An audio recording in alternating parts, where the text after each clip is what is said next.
C'est bien, nous allons faire la lecture dans les Actes des Apôtres au chapitre 1 et on lit à partir du verset 12.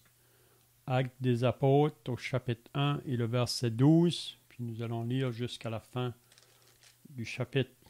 Donc je commence la lecture. Actes des Apôtres 1 et le verset 12.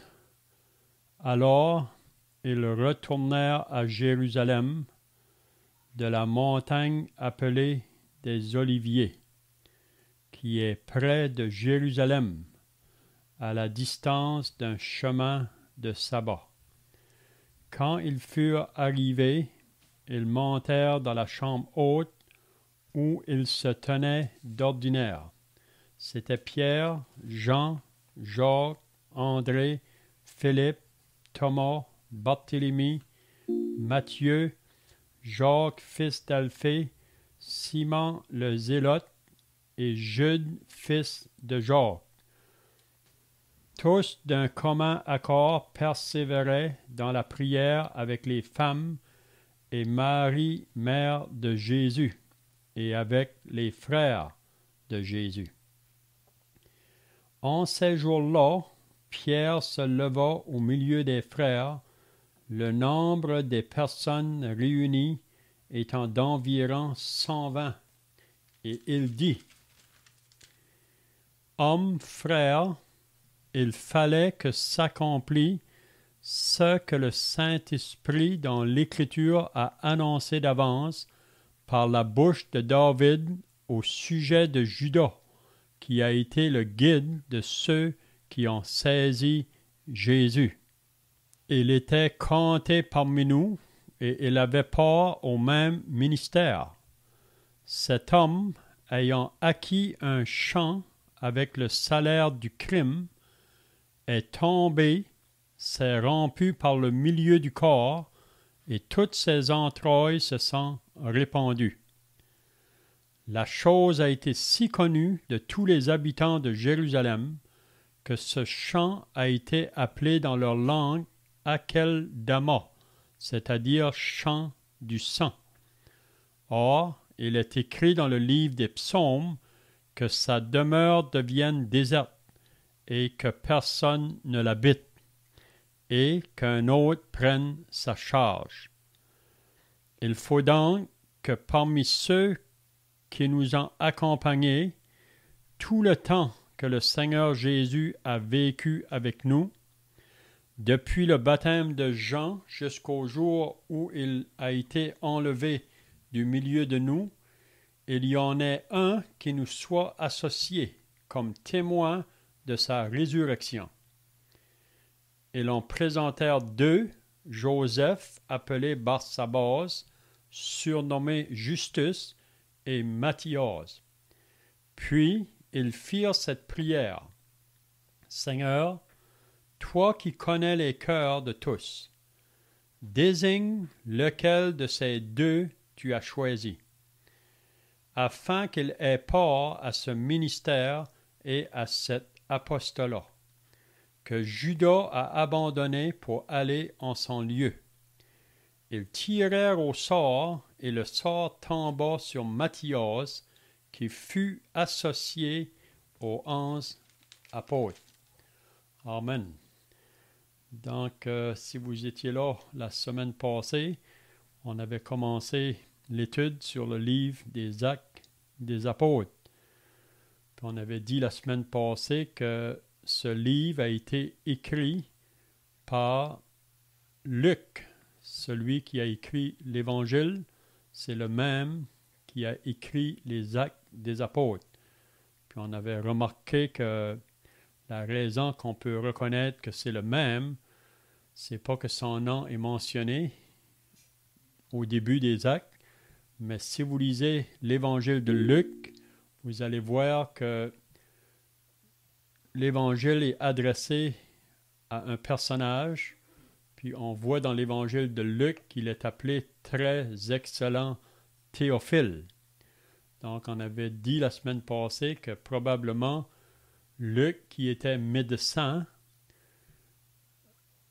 connaissait cet homme-là, Théophile, qui était probablement haut là, dans le gouvernement, parce qu'il appelle très excellent Théophile, probablement qu'il y avait une charge dans le gouvernement. Mais on peut voir que Luc, qui était médecin, probablement que c'est lui qui s'est converti le premier, puis son désir, c'était partager l'Évangile à son ami Théophile. Puis on voit que son Évangile, il a adressé spécialement pour cet homme-là, Théophile. Puis on croit que Théophile, en lisant l'Évangile de Luc, il serait converti. Puis par la suite, on voit que Luc va écrire de nouveau son deuxième livre, qui est les Actes des Apôtres, puis il adresse encore à ce personnage-là. Mais on avait remarqué ici dans les Actes qu'il l'appelle simplement Théophile. Puis on peut dire que les Actes des Apôtres, vraiment, c'est la continuité des Évangiles. Et si on n'avait pas les Actes des Apôtres, on ne saurait pas qu'est-ce qui a pris place là avec les apôtres après que Jésus les a quittés. Donc on voit que les Actes des Apôtres, c'est vraiment la suite, vraiment, de ce qui a pris fin là dans les Évangiles.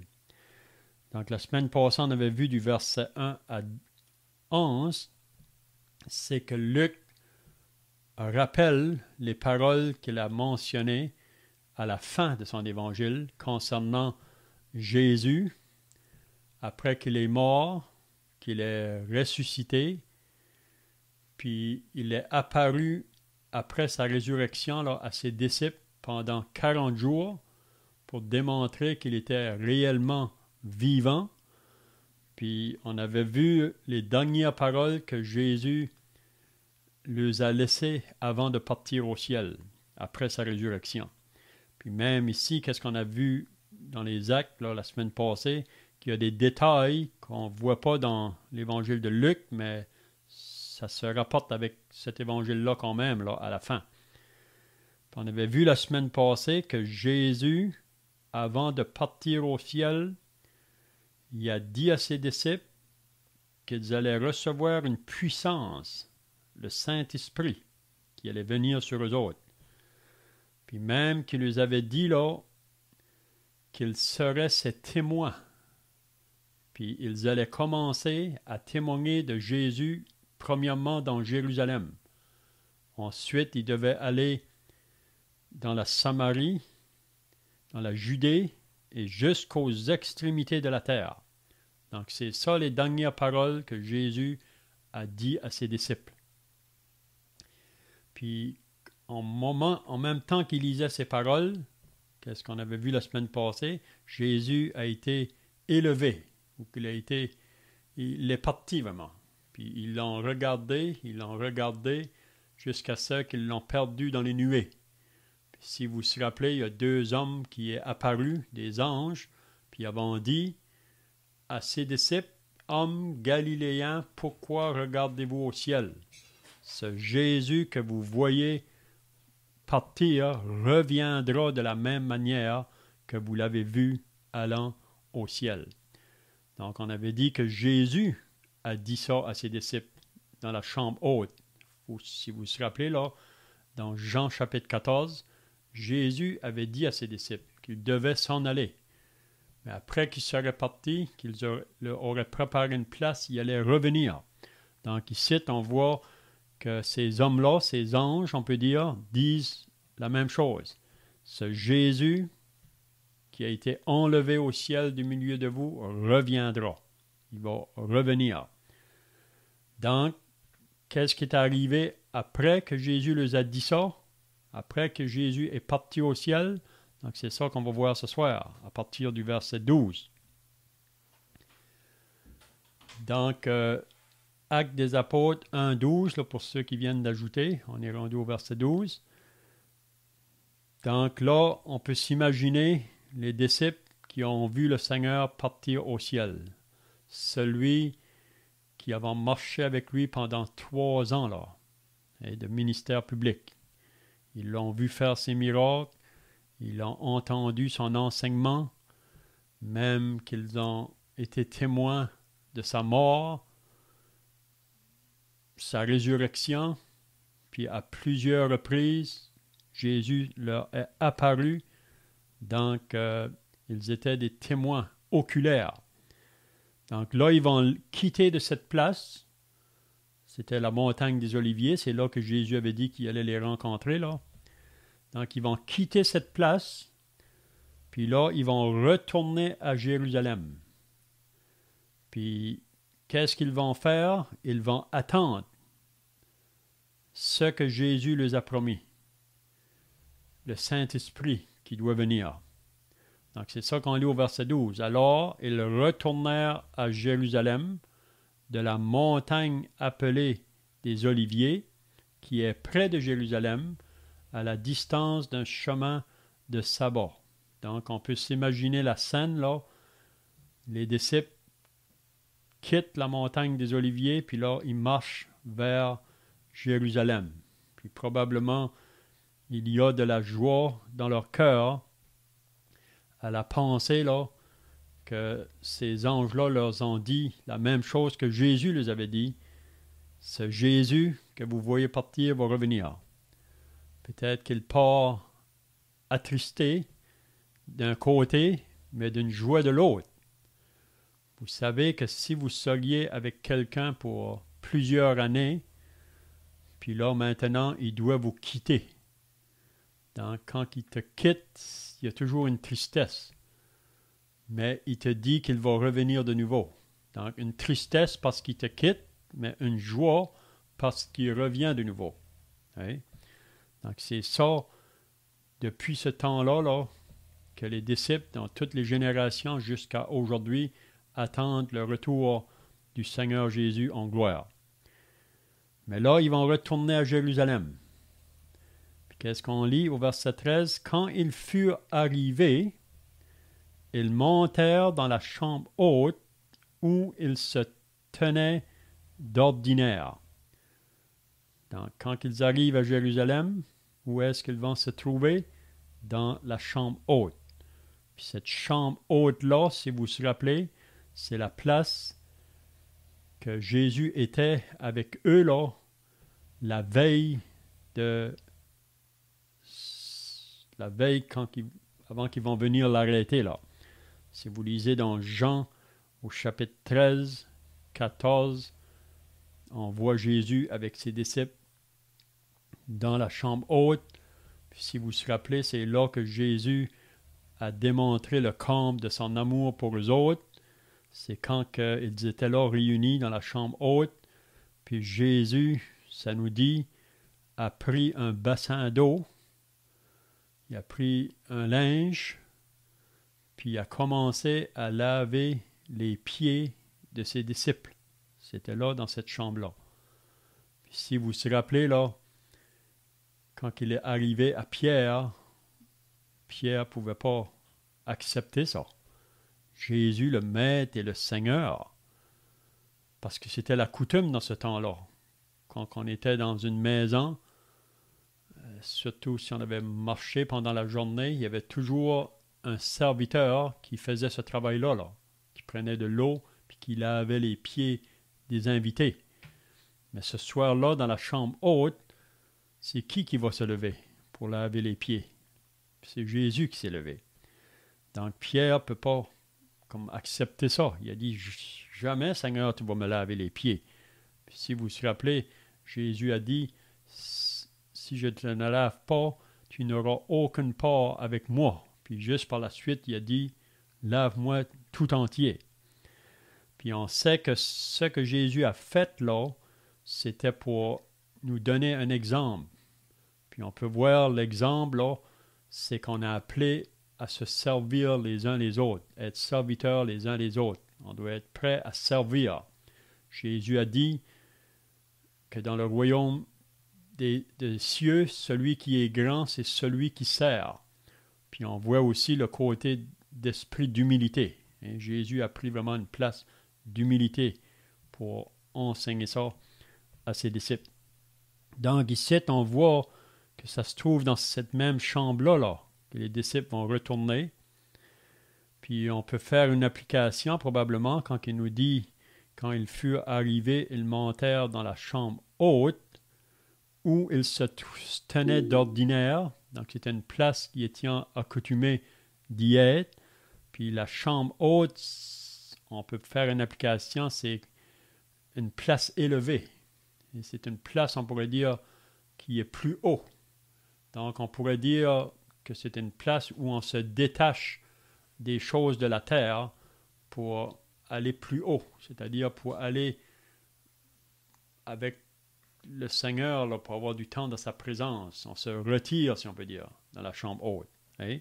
Donc c'est une application qu'on peut faire parce qu'on vit dans un monde aujourd'hui qui est tellement vite, tellement occupé qu'il faut vraiment être déterminé là, dans nos vies comme chrétiens de mettre un temps à part ou s'isoler. Hein? C'est un peu comme Jésus lui-même. Souvent, il se retirait. Hein? Même, on lit dans l'évangile de Luc, parfois il passait des nuits à prier. C'est ça qu'on va voir aussi ici, que les disciples, quand ils sont arrivés dans cette chambre haute-là, ils vont prier. Hein? Donc, on lit qui était dans cette chambre-là ce soir-là.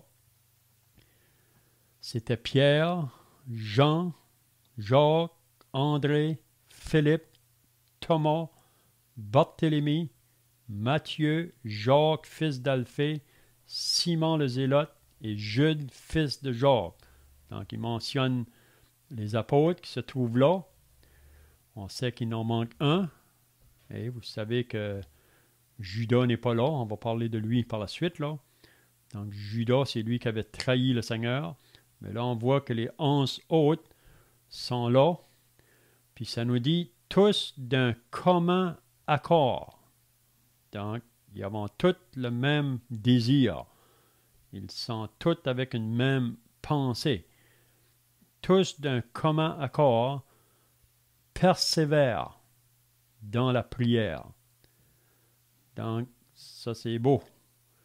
Les disciples qui se retirent après qu'ils ont vu leur Sauveur, leur Seigneur partir pour le ciel, ils se retirent pour se trouver dans cette chambre haute, puis ensemble, ça dit, d'un commun accord, ils persévèrent dans la prière. Donc, on est exhorté dans la parole de prier. Et même Jésus a dit à ses disciples, si vous vous rappelez, dans le Jourdain, là, Jésus a dit, l'esprit est bien disposé, mais la chair est faible. Donc, veillez et priez. L'importance de prier. Donc, il persévérait dans la prière, puis aussi, il y avait les femmes avec eux là, et Marie était là, la mère de Jésus, et avec les frères de Jésus. Puis je crois que c'est la dernière mention ici de Marie là, dans le Nouveau Testament, qui nous dit qu'elle était là avec les apôtres, puis aussi les frères de Jésus. Si vous vous rappelez que les frères de Jésus, au début, ils ne croyaient pas en lui. Ils ne croyaient pas en lui. Mais on peut voir qu'on ne sait pas vraiment dans quel temps, mais c'est probablement juste avant sa mort ou après qu'il est mort, là, que ses frères ont cru en lui.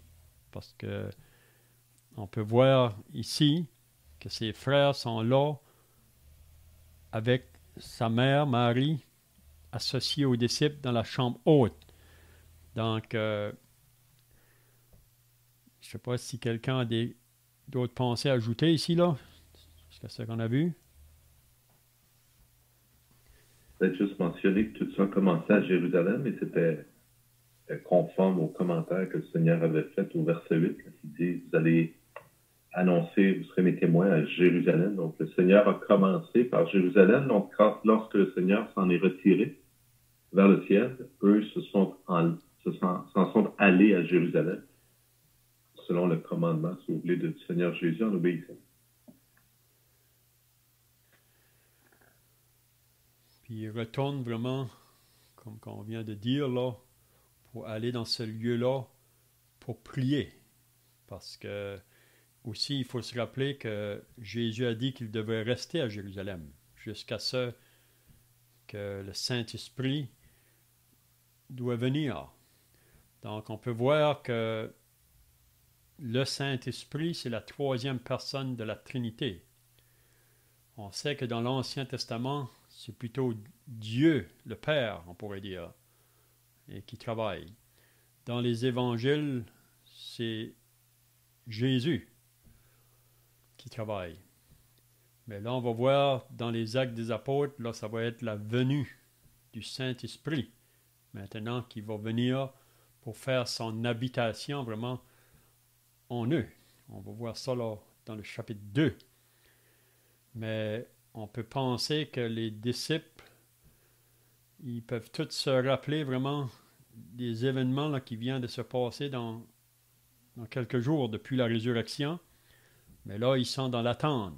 Puis ça va être 10 jours entre l'ascension du Seigneur puis la venue du Saint-Esprit. Il y a 10 jours d'attente. Hein? Donc, ils sont là en train de prier. Puis ça, c'est bien d'avoir un exercice dans la prière pour nos vies de chaque jour, dans le but là, de connaître ce qu'est la volonté de Dieu, dans ce qu'on doit faire. Hein? On est appelé à différents ministères.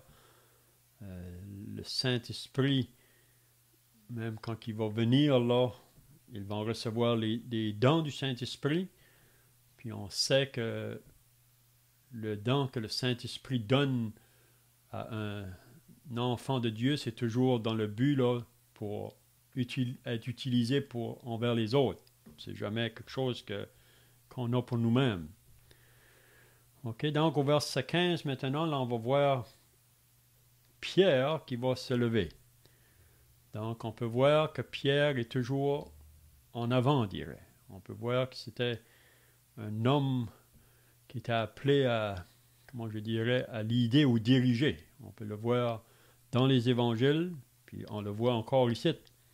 Ça dit, en ces jours-là, donc les jours d'attente, là, qui attendent la venue du Saint-Esprit, Pierre se lève au milieu des frères. Puis, ça nous dit que le nombre des personnes réunies était d'environ 120. Donc, il y avait environ 120 personnes qui se trouvaient dans cette chambre-là ce soir-là. Oui. Donc, on peut voir que c'était assez une grande chambre pour réunir environ 120 personnes. Donc, on pourrait dire que Jésus, dans son ministère, pendant 3 ans, c'est vrai qu'il y a des foules qui l'ont suivi pour voir ses miracles, puis pour être nourris, mais ce n'est pas beaucoup qui ont été prêts à le suivre comme disciple. Même on lit dans Jean au chapitre 6 qu'il y en a plusieurs qui se disaient disciples qui l'ont abandonné, qui ne l'ont pas suivi. Donc ici, on voit que ce n'est pas un grand nombre après 3 ans de ministère. Puis je crois qu'il y en avait d'autres probablement qui n'étaient pas là, parce que si vous lisez dans 1 Corinthiens 15, il nous dit que Jésus, là, après sa résurrection, il avait apparu jusqu'à 500 frères à la fois. Donc on peut voir qu'ils ne sont pas tous ici, mais c'est juste pour dire quand même que ce n'était pas un grand nombre. Oui? Donc ça a toujours été, depuis le début vraiment, quand Dieu utilise un serviteur, ou les prophètes qu'il a utilisés dans l'Ancien Testament, souvent, ce n'est pas des personnes qui ont attiré beaucoup de foule. Oui? Puis la raison, c'est parce qu'il parle de la part de Dieu. Puis souvent, quand le prophète parle, c'est toujours pour rappeler au peuple de se repentir, parce que souvent, le peuple s'est éloigné. C'est pour ça que le prophète vient. Mais aussi, la parole de Dieu n'est pas là pour flatter la chair. Elle n'est pas là pour... Ça ne plaît pas aux hommes, vraiment. Donc, c'est la raison que le vrai attire pas souvent des foules. On a l'exemple de Noé. Noé est un serviteur de Dieu qui parlait de la part de Dieu. Il a parlé probablement à des foules de personnes, mais seulement 8 personnes ont entré dans l'arche, à part 7 à part de Noé. Donc, je ne sais pas si vous avez d'autres pensées ici, là.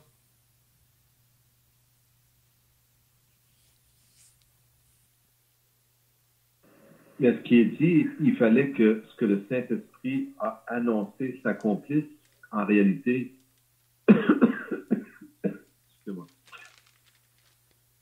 c'est un peu la même chose que le Seigneur leur a dit lorsque sur le chemin d'Emmaüs, on voit ça dans l'Évangile selon Luc encore, à la fin, il s'en allait et il s'est joint à 2 disciples qui s'en allaient dans une ville voisine et il leur a dit il leur expliquait comment ce qui était dans les Écritures s'était accompli. C'est important de le souligner parce que c'est aussi de cette façon-là que l'on sait que la Bible, elle est la parole de Dieu.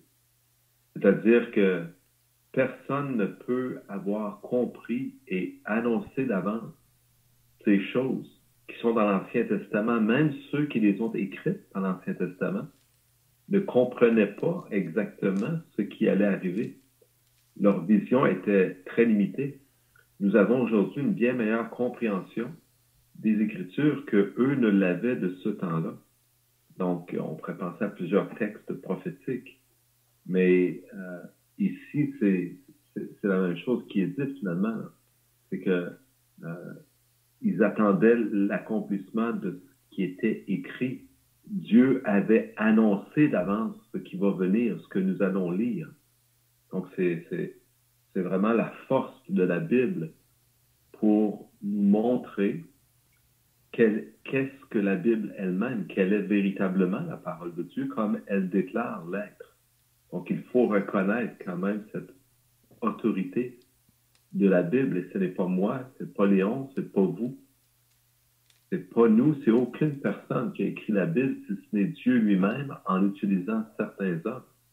Et ces hommes qu'il a utilisés, pour la plupart, ce sont des témoins visuels des choses dont ils nous rendent témoignage.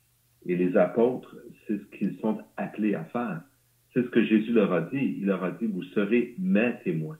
Donc, c'était le plan de Dieu. C'est le plan de Dieu.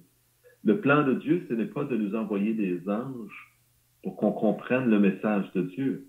Le plan de Dieu, c'est qu'il nous a envoyé des prophètes. Il nous a envoyé des hommes par lesquels il nous communique son message.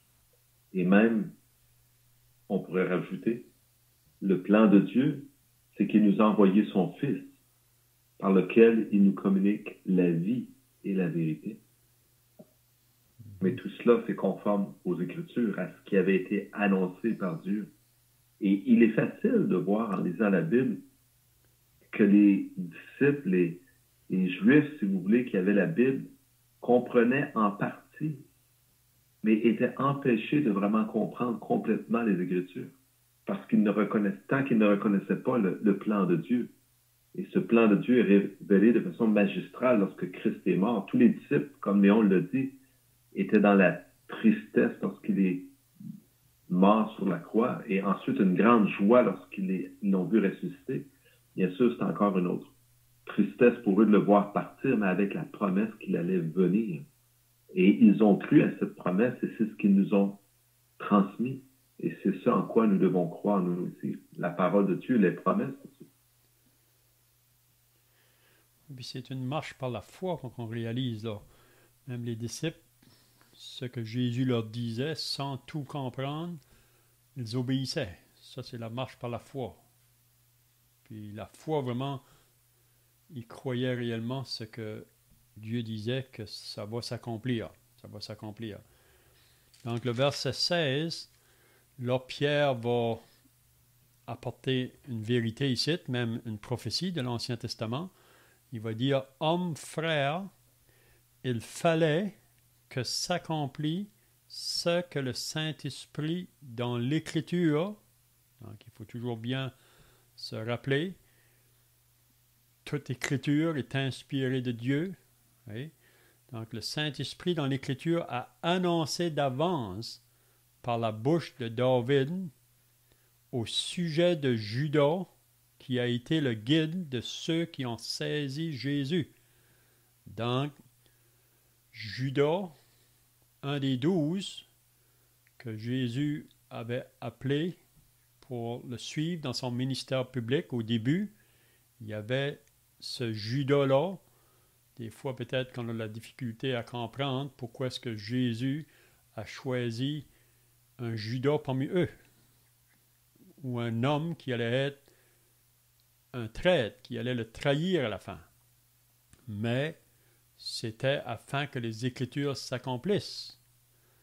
Puis ça avait été prophétisé par David, longtemps d'avance, environ 700 ans peut-être en avance. Puis David avait prophétisé qu'il y aurait un parmi eux qui allait trahir le Seigneur. Jésus connaissait tout ça en avance. Peut-être qu'on pourrait se demander pourquoi un Judas parmi les 12. Pourquoi que ça devait se faire parce que les Écritures l'avaient annoncé, mais pourquoi un Judas parmi les 12? Est-ce qu'on pourrait apprendre quelque chose ici, là?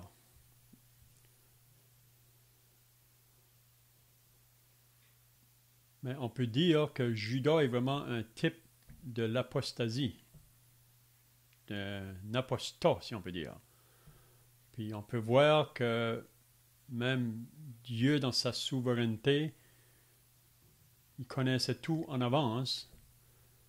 Puis on sait qu'il va toujours avoir l'ivraie au milieu du blé, si on peut dire là. Puis même si vous lisez dans la première épître de Jean, au chapitre 2, Jean nous parle à propos des antichrists. Puis il nous dit d'où ils sont venus, ces antichrists-là.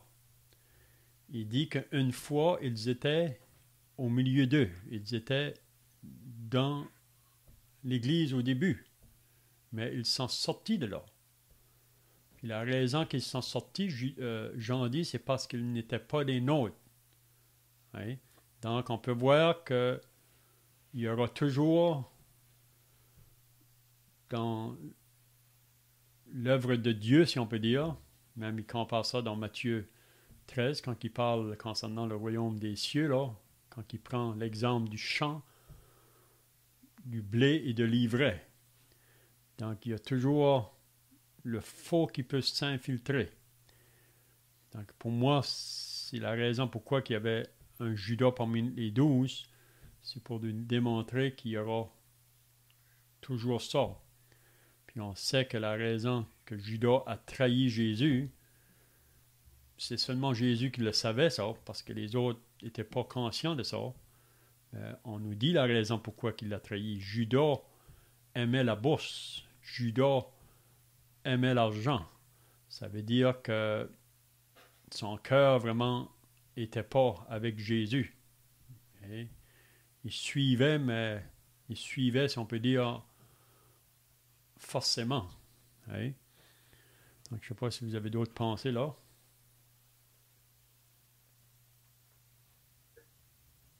Si on veut parler plus de Judas, on sait que c'est pas ce qui paraissait en surface. Il semblait généreux, il semblait attentif. On se souvient de cette femme qui est venue répandre le parfum aux pieds de Jésus. Et comment Judas l'a reprise en lui disant « Pourquoi gaspiller un parfum d'une aussi grande valeur? On aurait pu le vendre et donner l'argent, le profit aux pauvres. » Mais la Bible nous révèle que ce n'était pas parce qu'il se mettait en peine pour les pauvres qu'il a dit cela. Donc, en surface, il y avait une apparence. Mais dans son cœur, la Bible nous dit c'est parce qu'il pigeait dans la bourse. Et il aimait avoir de l'argent dans la bourse. C'était plus facile d'en prendre sans que ça paraisse, je présume. Donc, et ce qui est surprenant, effectivement, c'est que Jésus a toléré une chose comme cela, si je peux utiliser l'expression, tout le temps de son ministère sur la terre. Et comment Judas a pu penser dans son cœur qu'il pourrait trahir le Seigneur sans que le Seigneur le sache. Donc, peut-être, pour certaines personnes sur la terre, on a l'impression que Dieu ne nous voit pas parfois, que Dieu ne porte pas attention, que Dieu n'est pas présent. Mais tenons-nous en garde. Dieu est bon et Dieu est patient. Ça ne veut pas dire qu'il va laisser impunis nos crimes. On est coupable devant Dieu et vraiment, encore une fois, c'est par sa grâce seulement qu'on peut être sauvé. Mais Judas, donc, effectivement, comme le disait Léon, avait un grand intérêt pour l'argent, disons.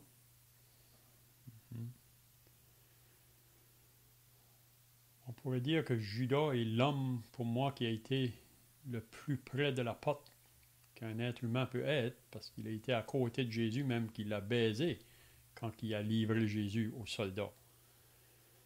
Puis on peut penser, comme qui vient d'être dit, que Jésus a manifesté sa grâce, sa miséricorde, sa bonté envers lui. Probablement qu'il ne le traitait pas différent des autres. Même quand il a lavé les pieds à ses disciples, il aura probablement lavé, pas probablement, il aura lavé les pieds aussi de Judas, savant ce soir-là que Judas allait le trahir.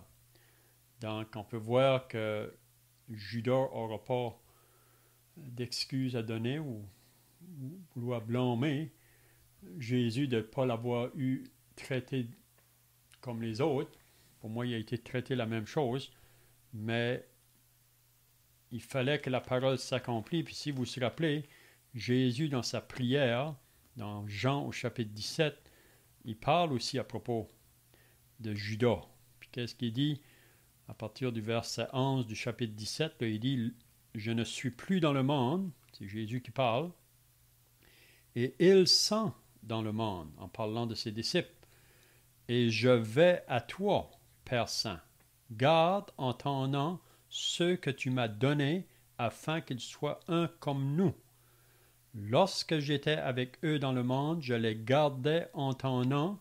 J'ai gardé ceux que tu m'as donnés, et aucun d'eux ne s'est perdu, sinon le fils de perdition, afin que l'Écriture fût accomplie. » Donc, il fallait que ça passe ainsi. Donc, c'est pour ça que ici, Pierre, il rappelle vraiment qu'est-ce que David avait dit à propos de cet homme-là, Judas, qui serait parmi les 12 qui trahirait le Seigneur Jésus. Donc, le verset 17, ça dit « Il était compté parmi nous et il avait part au même ministère. » Donc, on voit que Judas a suivi les autres pendant le ministère avec Jésus, puis il n'était pas traité différemment. Mais Jésus, tout en sachant qu'un jour, il le trahirait. Puis vous vous rappelez que quand on est venu arrêter Jésus, Judas était en avant avec les soldats. Puis il avait dit, celui que je vais baiser, c'est lui, il faut le saisir. Puis juste avant, il avait été voir les grands prêtres, là. C'est après qu'il a quitté la chambre haute. Il a été voir les grands prêtres, puis il a vendu vraiment le Sauveur, le Seigneur, pour 30 pièces d'argent. Oui? Donc, Judas aimait l'argent. Mais ça dit, cet homme acquis un champ avec le salaire du crime est tombé, s'est rompu par le milieu du corps et toutes ses entrailles se sont répandues. Donc, on voit que Judas a été pris de remords. Vous vous rappelez de ça par la suite. Il a été remettre l'argent à ses chefs religieux par la suite, là. Mais il était trop tard pour Judas. Il avait fait un pas trop loin. Puis là, on voit qu'il a été se pendre. Et c'est là la fin, on pourrait dire même de toute personne qui refuse de se convertir, de se tourner vers le Seigneur. La fin de toute personne qui refuse Christ comme sauveur, c'est le jugement dernier. Ils seront jetés dans les temps de feu et de souffle avec le diable et ses anges. Donc c'est une fin tragique vraiment pour ceux qui refusent de venir à Jésus pour le recevoir comme sauveur et Seigneur. Puis on sait la raison, c'est la même chose que Judas. Judas, son obstacle, ça a été l'argent. Pour d'autres, ça peut être différentes choses, qui peut être un empêchement pour que je vienne à Jésus. Puis parfois, ça peut être des choses très légitimes, des choses vraiment qui peut-être pas trop de valeur, mais ça prend la place. Hein? Donc le verset 19, il va dire « La chose a été si connue de tous les habitants de Jérusalem que ce champ a été appelé dans leur langue Akeldama, c'est-à-dire champ du sang. » Donc ça a tout été connu dans Jérusalem qu'est-ce que cet homme-là avait fait. Puis ça nous dit, or, il est écrit, donc encore là, une prophétie, et dans les psaumes. Il est écrit dans le livre des psaumes, en parlant de Juda, que sa demeure devienne déserte, et que personne ne l'habite, et qu'un autre prenne sa charge. Donc, on peut voir que Juda, son histoire termine là. Il n'y a rien d'autre à dire à propos de lui. Donc, si on se détourne du Seigneur, c'est là la fin de tout homme, vraiment. Et il n'y a pas rien qui continue après. Donc, je ne sais pas si vous avez d'autres pensées là. Même pour ces pièces d'argent, on sait que Judas a vendu le Seigneur pour 30 pièces d'argent. Et on a une prophétie qui parle de ces choses-là dans l'Ancien Testament. On la lit dans Zacharie. Ça aussi, elle avait été annoncée par le Seigneur. Hein. Et je saute des versets ici, mais si je commence en Zacharie chapitre 11 et au verset 10, je pris ma houlette grave et je la brisai pour rompre mon alliance que j'avais traitée avec tous les peuples. Elle fut rompue ce jour-là et les malheureuses brebis qui prirent garde à moi reconnurent ainsi que c'était la parole de l'Éternel. Je leur dis, si vous le trouvez bon, donnez-moi mon salaire. Sinon, ne le donnez pas. Et ils pesèrent pour mon salaire 30 cycles d'argent. Et l'Éternel me dit, jette-le au potier, ce prix magnifique auquel ils m'ont estimé. Et je pris les 30 cycles d'argent et je les jetai dans la maison de l'Éternel pour le potier. Donc, on voit quand même clairement, et c'est l'Éternel dans l'Ancien Testament qui dit, jetez-le au potier ce prix magnifique auquel ils m'ont estimé. Donc, c'est vraiment Dieu qui parle et il dit, c'est ce prix auquel ils m'ont estimé.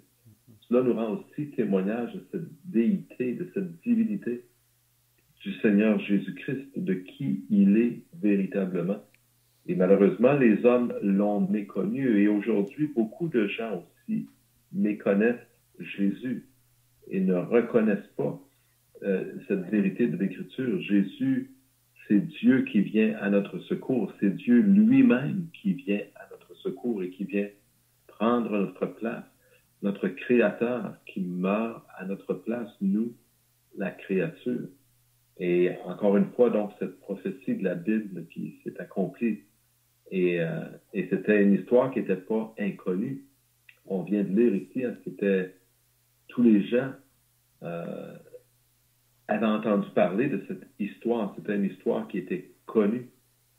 Et on a effectivement, Judas a jeté les pièces dans le temple. Et c'est ce que la prophétie disait, jetez-le dans le temple pour le champ du potier. Donc, c'était vraiment à ça que ça allait servir, à acheter le champ, et c'est appelé le champ du sang à cause du sang de Jésus qui avait été, si vous voulez, acheté avec cet argent-là.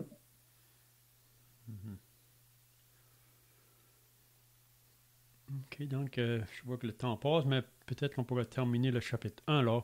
On voit par la suite que Pierre va dire, il faut donc que parmi ceux qui nous ont accompagnés, donc il faut qu'on ait quelqu'un pour remplacer Judas. Okay? Donc c'est ça que Pierre dit, c'est là.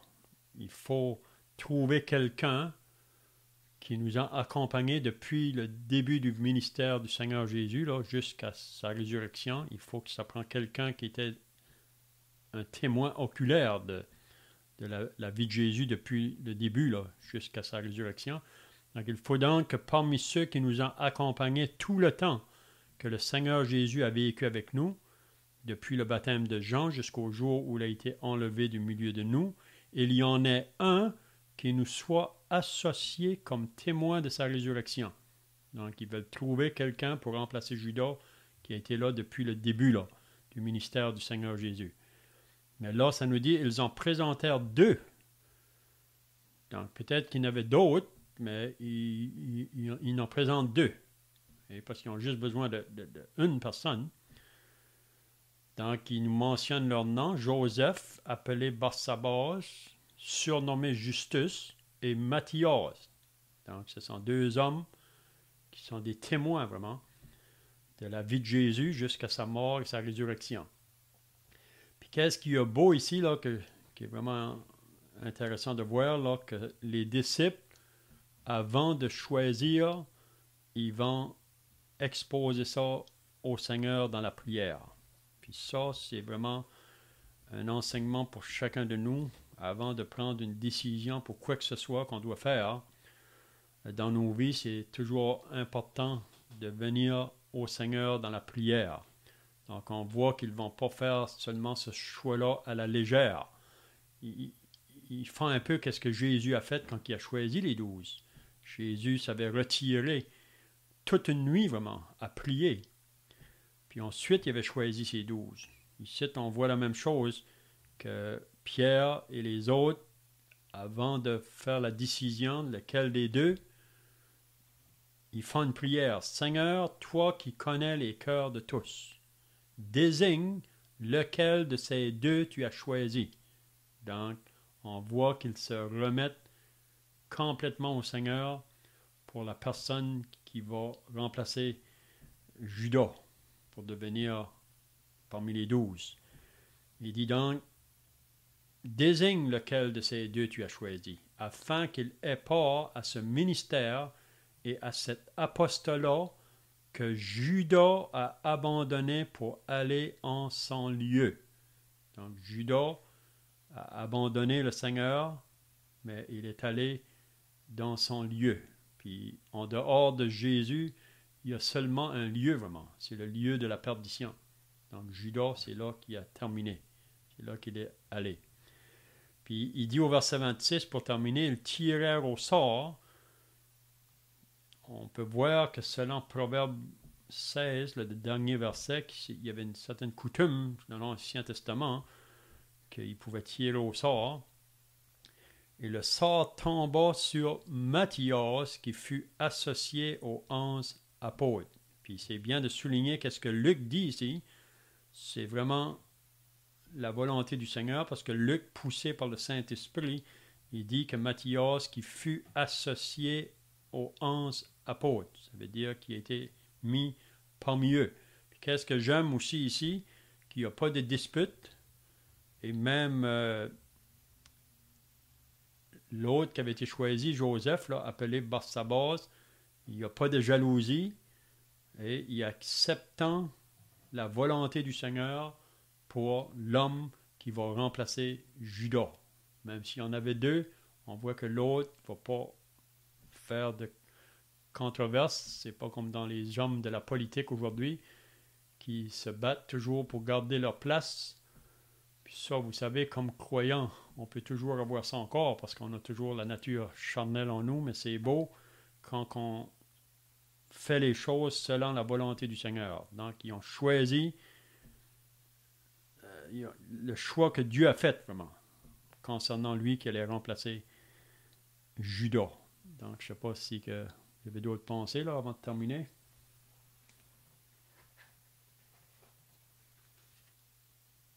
Ben, c'est bien, on pourrait terminer par la prière.